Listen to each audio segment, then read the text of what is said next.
দেখলে চানের ব্লগটা। আর আমি এখন খাচ্ছি দেখো গ্রিন টি। তো করছে কেন বলো তো, গ্রিন টির কাপটা খুব গরম।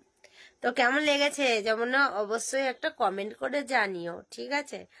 আর এরকম ধরনের ব্লগ পাওয়ার জন্য আমাকে একটু কমেন্ট করে জানিও যে কি ধরনের ব্লগ তোমরা পেতে চাও। তো এই আর কি বলার ছিল। আমি গ্রিন টি খাচ্ছি। বন্ধ কর, ভিডিও করছি তো। তো বন্ধু দেখো আমরা রেডি হয়ে গেছি। তো আমি যাচ্ছি এখন বাজার। আর জীবনে জুতো খুঁজে পাই না, দেখো বাড়িতে মানে জুতোর লাট লেগে আছে, তাও জুতো খুঁজে পাই না। বাইরে আছে শু আছে বাইরে, আর পামশু আছে ঘরে। তো যেটা পামশু পরে হাঁটতে বলে পড়বে, আমি পামশু পরেছি, ওই তো আলমারির তলে আছে। এই যে এখন ও জুতো বার করছে। তো আমি এখন কোথায় যাচ্ছি বলো তো? আমি যাচ্ছি এখন সোনারপুর। আমি কিছু ফল কিনতে যাচ্ছি। তো আমি আবার সেই ডায়েট চালু করে দিয়েছি, তো তার জন্য। তো চলো কি কিনি না কিনি সবকিছু বাড়িতে এসে শেয়ার করবো।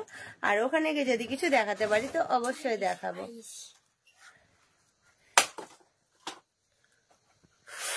এমন শ্বাস সেরেছে মনে হচ্ছে লন্ডনে ঘুরতে যাচ্ছি আমি, দেখো।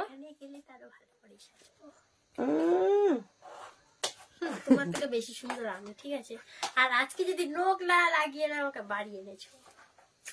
চলো বন্ধুরা আমি যাই, এসে দেখা হচ্ছে আমার, ঠিক আছে?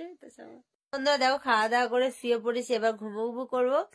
আজকে যদি বাতিং ব্লগটা ভালো লাগে তাহলে একটা লাইক করবে, শেয়ার করে দাও, চ্যানেলটা সাবস্ক্রাইব করে পাশে থাকা বেল বাটনটাকে অল করে রেখো। তাহলে যা যা পোস্ট করবো নোটিফিকেশন গুলো তোমাদের ফোনে অটোমেটিক পৌঁছে যাবে। তো সবাই ভালো থেকো। এক মিনিট, সবাই ভালো থেকো, সুস্থ থেকো। কাল আবার একটা নিউ ব্লগের সাথে দেখা হচ্ছে। তো ফোনের ওপরে ফোনটা বেশি। আর এখন নেলসটা কেমন হয়েছে একটু জানো, কমেন্টে জানিও, ঠিক আছে? কেমন লাগছে একটু কমেন্ট করে জানিও অবশ্যই। বাও, আমার তো খুব সুন্দর লেগেছে।